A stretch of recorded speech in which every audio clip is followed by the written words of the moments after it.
She thought honking her horn would scare my bull away, but instead it flipped her truck into a ditch and nearly turned my entire life upside down. By the time the HOA got involved, they were trying to drag my bull off my land in chains, and for a moment I honestly thought I was about to lose everything my family had built. I never imagined a stupid car horn could spiral into war, but that's exactly what happened. My name's Ethan Miller, and I live on the edge of a place called Pinebrook Glade. Out here, the mornings are slow, the fields stretch wide, and my family's land has been ours for generations. It isn't fancy, just weathered fences, a red barn, and acres of pasture, but it's mine, every inch of it. And at the heart of it all is Duke, my bull. He isn't some docile farm pet. Duke is huge, black as night, with muscles rippling under his hide and eyes that burn like coals in the sun. He's a force of nature. He demands respect, and around here everyone knows you don't mess with Duke. Everyone except Meredith Vaughn. She's the kind of woman who struts into a neighborhood HOA meeting and acts like she owns not just her house, but every square foot within sight.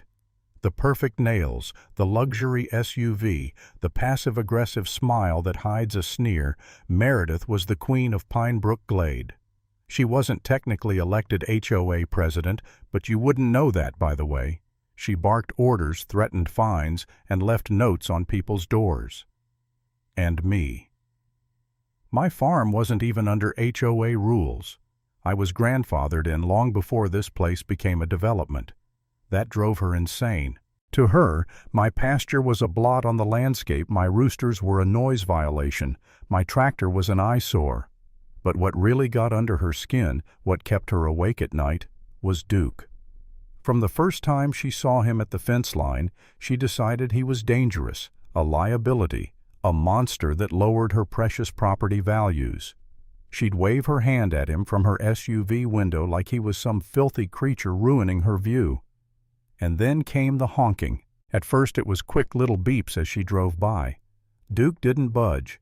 He'd just stand there calm like a statue carved out of stone. But she wasn't satisfied. Day after day she leaned on that horn long and loud until the sound echoed across the valley. Everyone knew what she was doing. Some neighbors whispered that she was reckless, others just rolled their eyes, but no one dared confront her. Arguing with Meredith was like stepping into quicksand. You'd sink fast and she'd drag you down with complaints, threats, and HOA letters. But Duke noticed. His ears flicked, his nostrils flared. He paced the fence line when her SUV rolled past. It wasn't just noise anymore. It was a challenge. I tried to warn people. I said Duke came from a bloodline of powerful bulls, that he remembered every insult. But Meredith dismissed it all.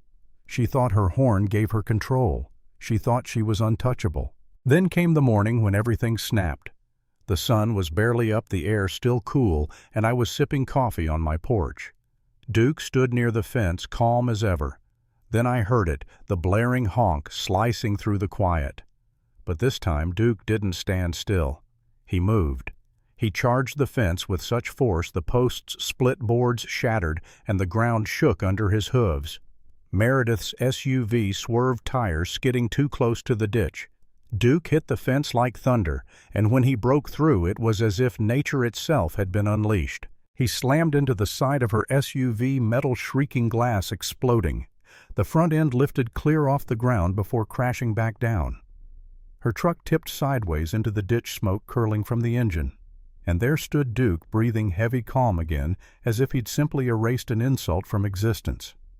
Meredith crawled out, hair-wild designer clothes streaked with mud. She was shaking, but even then she pointed at Duke and screamed for the police, for animal control, for anyone to punish him. The neighbors saw everything. They had watched her honking for months. They knew this wasn't some random attack. Still, by sundown, police cars and flashing lights lined the road. Duke was back in his pasture, calm, but Meredith was ranting, waving her scraped arm like evidence of attempted murder. She demanded Duke be put down. She demanded I be fined. She demanded the HOA take action immediately. And they did. That night the HOA board held an emergency meeting. They were panicked, terrified of lawsuits, terrified of bad press. Meredith spun her tale, twisting herself into the victim. By the end of it, the board folded like wet cardboard. They drafted papers demanding I remove Duke or face legal action. When I got that letter the next morning, I sat on my porch with it in my hand, staring out at Duke grazing in the sunrise. For a moment I thought maybe they're right. Maybe I can't win this fight. Maybe I should give in, send Duke away before it ruins me. That thought nearly broke me.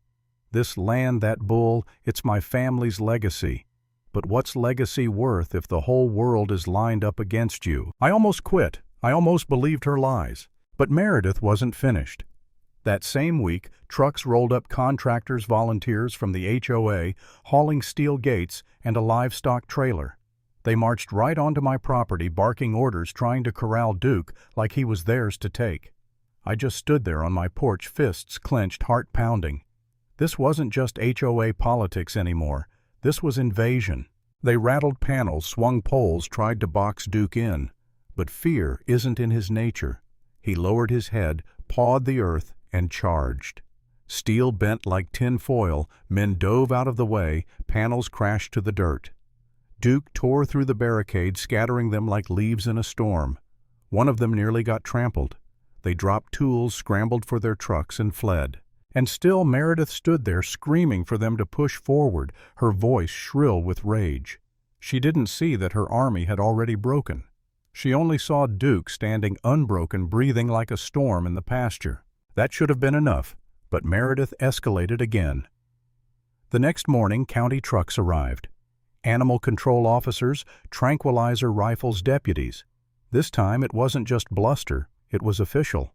Meredith strutted beside them like a general, arms folded, smiling as if the law itself had bent to her will. The officers spread out rifles loaded. A dart flew, striking Duke's flank. He twitched, but didn't stagger.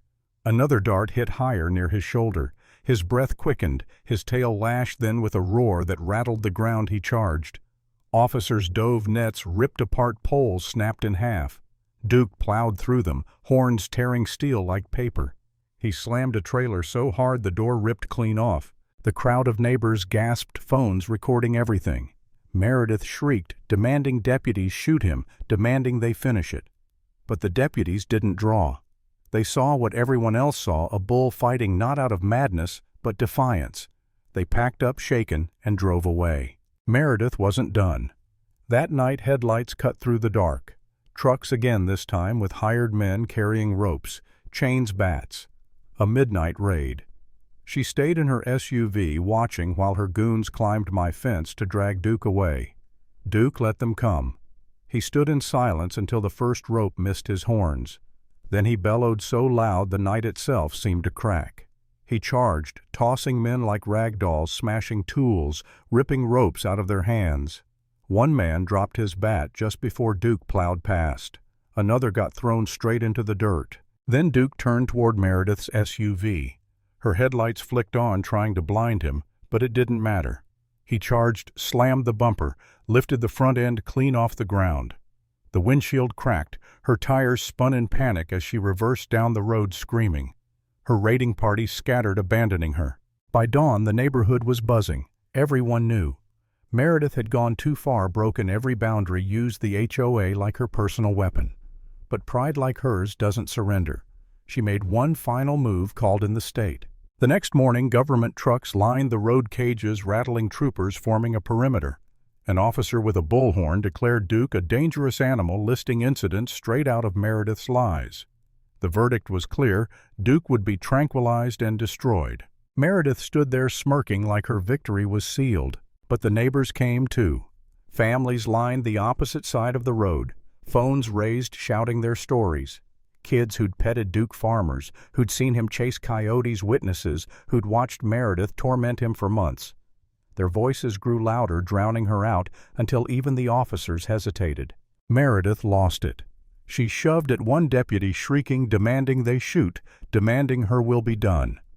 And that was it, the last straw.